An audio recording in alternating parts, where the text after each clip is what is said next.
Good morning all of you.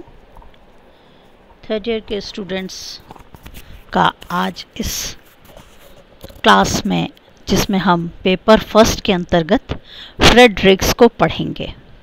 आप सभी का स्वागत। फ्रेडरिक्स का नाम प्रशासनिक चिंतकों में अग्रणी है।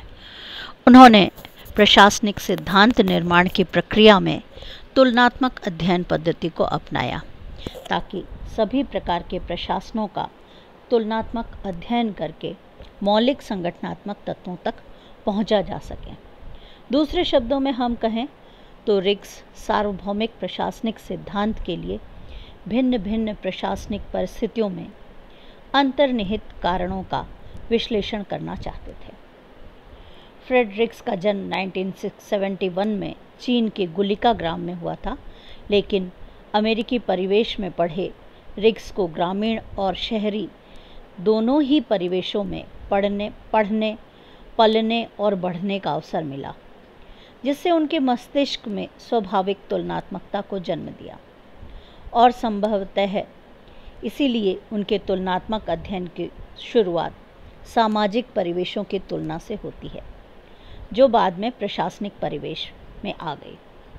लोक प्रशासन का जो विकास था उसमें रिक्स का योगदान बहुत महत्वपूर्ण है।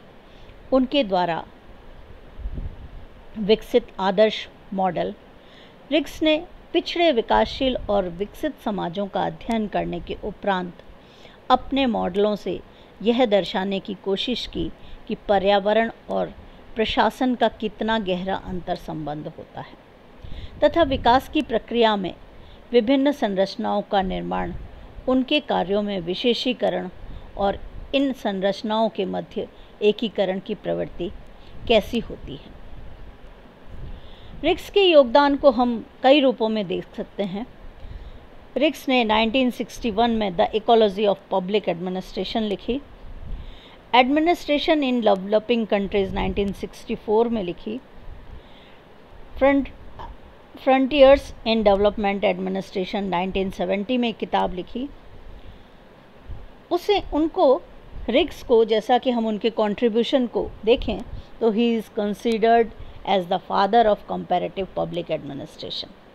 तुलनात्मक लोक प्रशासन के पिता के रूप में उन्हें देखा जाता है।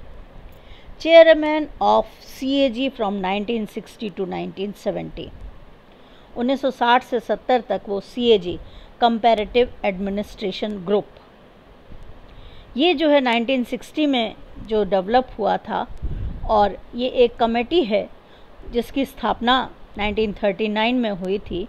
उसमें वो चेयरमैन रहे थे 1960 और 1970 में। फेरल हेडी ने कहा कि दैट रिक्स book administration in developing countries the theory of prismatic society was probably the most noted single contribution is CPA। उन्होंने कहा कि तुलनात्मक लोक प्रशासन कंपैरेटिव पब्लिक एडमिनिस्ट्रेशन में इस किताब का एक बहुत ही महत्वपूर्ण योगदान है। यह किताब एक अकेली किताब है जो कि तुलनात्मकता पर विशेष प्रभाव डालती है। फ्रेडरिक्स ने तुलनात्मक अध्ययन की 3 दिशाएं बताई थीं। प्रशासन के तुलनात्मक अध्ययन को 3 परिवेश में उन्होंने देखा। Normative to empirical. नॉर्मेटिव रिक्स के अनुसार आदर्श के स्थान पर अनुभव मूलक व्यवहारिक अध्ययन पद्धति। रिक्स के अनुसार पहले के अध्ययन क्या होना चाहिए पर केंद्रित आदर्शात्मक अध्ययन रहे हैं, जो वास्तविक स्थिति की उपेक्षा करते हैं। रिक्स ने इसके स्थान पर अनुभववादी पद्धति का विकास किया, जिसके अंतर्गत वास्तविक तथ्यों का गहन विश्लेषण कर व्यवहारिक निष्कर्ष निकाला जाता है। वस्तुतः पारंपरिक लोक प्रशासन में आदर्शात्मक कार्यों को निर्धारित कर उनको प्राप्त करने पर जोर दिया जाता था, बिना वास्तविकता को जाने। व्यवहारवादियों का जब प्रभाव लोक प्रशासन में हुआ तो आदर्शात्मक और आदेशात्मक दोनों ही अध्ययनों को अस्वीकृत किया गया और उनके स्थान पर यथार्थपरक, अनुभवमूलक संबंधी अध्ययनों को अपनाया गया। अब मूल्यात्मक अध्ययन के स्थान पर विश्लेषण परक व्यावहारिक अध्ययन लोक प्रशासन, तुलनात्मक लोक प्रशासन का मुख्य बिंदु बन गए। दूसरी बात उन्होंने कही थी इडियोग्राफिक टू नोमोथेटिक। इडियोग्राफिक विशिष्ट भाव सूचक और नोमोथेटिक सामान्य तथ्यपरक अध्ययन पद्धति। रिक्स ने पारंपरिक अध्ययनों को इडियोग्राफिक की संज्ञा दी। इन अध्ययनों में प्रशासनिक विश्लेषण के लिए किसी विशेष विषय वस्तु को चुना जाता था, जैसे भर्ती की समस्या। तुलनात्मक लोक प्रशासन के लिए नोमोथेटिक अध्ययन पद्धति उपर्युक्त है। इसके अंतर्गत सामान्य तथ्यपरक अध्ययन किए जाते हैं। इसमें वास्तविक व्यवहार और उनके परस्पर संबंधों का अध्ययन कर उन्हें सारणीबद्ध किया जाता है। इससे व्यवहार में होने वाले परिवर्तनों को देखा जा सकता है। यह पद्धति सामान्य रूप से सभी प्रशासनिक समस्याओं में प्रयुक्त होती है। तीसरी जो बात उन्होंने कही वो कही non ecological study to ecological study. Non ecological गैर पारिस्थितिकीय और इकोलॉजिकल पारिस्थितिकीय अध्ययन प्रवृत्ति। पारंपरिक जो तुलनात्मक अध्ययन था वो प्रशासन पर्यावरण के संदर्भ में नहीं किया जाता था, इनकी उपेक्षा की जाती थी। लेकिन अब लोक प्रशासन पारिस्थितिकीय उन्मुख दृष्टिकोण को अपनाता है। गतिशील या परिवर्तित पर्यावरण में प्रशासन के वास्तविक व्यवहार को तभी हम समझ सकते हैं जब प्रशासन का पर्यावरण पर क्या प्रभाव पड़ता है और पर्यावरण कैसे प्रशासन को उपयोग में लाता है। इनका अध्ययन के ऊपर विशेष जोर रिक्स के द्वारा दिया गया। इस प्रकार रिक्स ने तुलनात्मक अध्ययन के लिए मूल्यांकनात्मक, सिद्धांतवादी, गैर पर्यावरणीय पद्धति का विश्लेषण विधिक और पारिस्थितिकीय पद्धति से प्रस्थापित किया। उन्होंने उसको चेंज किया। तो एक तो उनका जो 3 दृष्टिकोण है उनका जो हम बात करेंगे इकोलॉजिकल अप्रोच, पारिस्थितिकीय दृष्टिकोण। 3 दृष्टिकोण का उन्होंने उपयोग किया, ecological approach, structural functional approach और आइडियल मॉडल बिल्डिंग। पारिस्थितिकीय दृष्टिकोण इकोलॉजिकल अप्रोच क्या है? लोक प्रशासन में इस दृष्टिकोण का प्रयोग सबसे पहले जॉन एम गॉस ने किया था। उसके बाद रॉबर्ट डहल, रॉबर्ट मर्टन आदि ने भी अपने प्रशासनिक अध्ययनों में पारिस्थितिकीय दृष्टिकोण अपनाया गया था, लेकिन वह रिग्स ही थे जिन्होंने इसका सर्वाधिक उपयोग किया। जहां गॉस ने लोक प्रशासन के पर्यावरण में लोग, संपत्ति, भौतिक, सामाजिक, तकनीकी विचार, वैयक्तिकता, आपदा स्थितियों को शामिल किया, वहीं रिक्स ने इसे अत्यधिक व्यापक परिप्रेक्ष्य प्रदान करते हुए आर्थिक, राजनीतिक, सांकेतिक, संरचनात्मक और पर्यावरण तक विस्तृत किया। रिक्स ने अपने विकास और तुलनात्मक प्रशासनिक अध्ययनों में इस दृष्टिकोण का विशेष इस्तेमाल किया। फिलीपींस, थाईलैंड, चीन आदि देशों का अध्ययन किया और ये माना कि वे प्रशासनिक व्यवस्था को पर्यावरण से किस प्रकार जोड़ा जा सकता है, किस तरह से पर्यावरण प्रशासन को प्रभावित करता है और प्रशासन भी पर्यावरण को प्रभावित करता है। पर्यावरण और प्रशासन की इस पारस्परिक प्रक्रिया की जो अगर हम समझ लेते हैं तो वही प्रशासन का पारिस्थितिकीय दृष्टिकोण है। इस दृष्टिकोण के बिना प्रशासन पर्यावरण की अंतःक्रिया और परस्पर निर्भरता की जानकारी नहीं मिल पाती है। तो यहाँ हम जो है रिक्स के दृष्टिकोणों को बहुत संक्षिप्त में पढ़ेंगे। रिक्स ने बहुत विस्तृत रूप में इनके बारे में वर्णित किया है, जो कि हम एमए में एज ए थिंकर के रूप में जब रिक्स को पढ़ेंगे तो उनका सारा अध्ययन करेंगे। दूसरा जो दृष्टिकोण था स्ट्रक्चरल फंक्शनल अप्रोच, स्ट्रक्चरल संरचनात्मक, फंक्शनल कार्यात्मक दृष्टिकोण अप्रोच यानी दृष्टिकोण। इस उपागम का पहला प्रयोग मानव विज्ञान में मेलिनोवस्की और रेडक्लिफ ब्राउन ने किया था।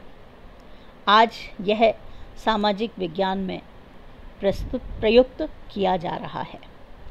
टॉलकॉट पार्सन्स ने समाजशास्त्र में इसका अच्छा उपयोग किया और लोक प्रशासन में इसका विकास किया। फ्रेडरिक्स ने इस उपागम को शास्त्रीय विचारक और व्यवहारवादियों के मुख्य निष्कर्षों का योग माना। पहले ने संरचना पर और दूसरे ने कार्य और व्यवहार पर बल दिया। संरचनात्मक कार्यात्मक उपागम इन दोनों के नए स्वरूप में नई व्याख्या के साथ प्रयुक्त किया जाता है। इनके अनुसार समाज में प्रत्येक संरचना अलग अलग कार्य करती है। यह कार्य या व्यवहार अपनी सामाजिक व्यवस्था के लिए एक मानक होते हैं। इस प्रकार इस उपागम के दो मुख्य तत्व हैं, एक संरचना और दूसरा कार्य। सभी संरचनाएं क्यों अस्तित्व में हैं? क्योंकि वे कुछ कार्य करती हैं या कुछ कार्य के लिए वो संरचनाओं का निर्माण किया गया है। लेकिन संरचना और उसके कार्यों के बीच कोई स्पष्ट या प्रत्यक्ष संबंध हो जरूरी नहीं। उदाहरण के लिए सभी समान संरचनाएं एक जैसे कार्य भी कर सकती हैं और अलग अलग कार्य भी कर सकती हैं। कोई संरचना बहुत से कार्य संपादित कर सकती है और एक ही कार्य अनेक संरचनाओं के द्वारा भी संपन्न होते दिखाई दे जा सकते हैं। ऐसा संरचनाओं के परस्पर संबंधों के कारण दिखाई देता है। इस प्रकार निर्धारित कार्यों को संपन्न करने वाली विभिन्न संरचनाओं का तुलनात्मक अध्ययन विश्लेषण करना ही इस दृष्टिकोण का केंद्रीय तत्व है।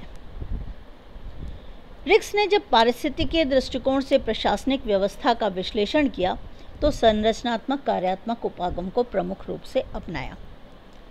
इस उपागम का सबसे पहले प्रयोग 1957 में किया, जब वाल्डो ने 2 वर्ष पूर्व इसकी उपयोगिता बताई थी। यह जानते हुए कि संरचना और कार्य सभी समाजों में एक जैसे नहीं होते, अन्य विद्वानों की भांति फ्रेडरिक्स ने भी इन्हें निर्धारित करने का प्रयास किया। रिक्स ने प्रत्येक समाज की 5 कार्यात्मक विशेषताएं बताई: राजनीतिक, सामाजिक, सांस्कृतिक, आर्थिक और संचारिक। विकासशील देशों की प्रशासनिक व्यवस्था को स्पष्ट करने के लिए 3 प्रकार के उपागम बताए: विकसित, विकासशील और पिछड़े राष्ट्रों का अध्ययन। इस उपागम के साथ पारिस्थितिकीय और सामान्य व्यवस्था उपागम भी था। रिक्स ने इस तुलना के आधार पर विकासशील देशों के समाज को प्रिज्मेटिक समाज माना, जिसके हर क्षेत्र यानी राजनीतिक, प्रशासन, आर्थिक में अनेकों संरचनाएं स्थापित की गई, लेकिन कार्यों के मध्य प्रभावी एकीकरण नहीं हुआ। रिक्स के बाद अनेक विद्वानों ने उस उपागम का प्रयोग तुलनात्मक लोक प्रशासन में किया। अब हम बात करते हैं आइडियल मॉडल बिल्डिंग, सामान्य व्यवस्था प्रारूप। रिक्स ने जब संरचनात्मक कार्यात्मक उपागम का प्रयोग किया तो इस रूप में वह कभी कभी व्यवस्था उपागम तक फैल जाती है। रिक्स ने संरचनाओं और उनके कार्यों का वर्णन करते समय पारिस्थितिकीय घटकों की उपेक्षा की। यही कारण है कि उन्होंने समाज को एक व्यवस्था के रूप में देखा, जिसमें प्रशासन, राजनीति, अर्थव्यवस्था, संस्कृति, तकनीकी आदि उपव्यवस्थाएं विद्यमान हैं और परस्पर क्रियारत हैं। रिक्स के मॉडल निर्माण की शुरुआत 1956 से की गई और बाद में उसमें 2 प्रकार के संशोधन किए गए। रिक्स के अन्य मॉडल के बारे में हम अपने अगले एपिसोड में चर्चा करेंगे। आज इस चर्चा को हम यहीं समाप्त करते हैं, क्योंकि ये एक विषय बहुत जटिल भाषा में लिखा गया है तो इसको समझने में थोड़ी सी मुश्किल होगी। आशा है कि आप लोग इसको पढ़ करके समझने की कोशिश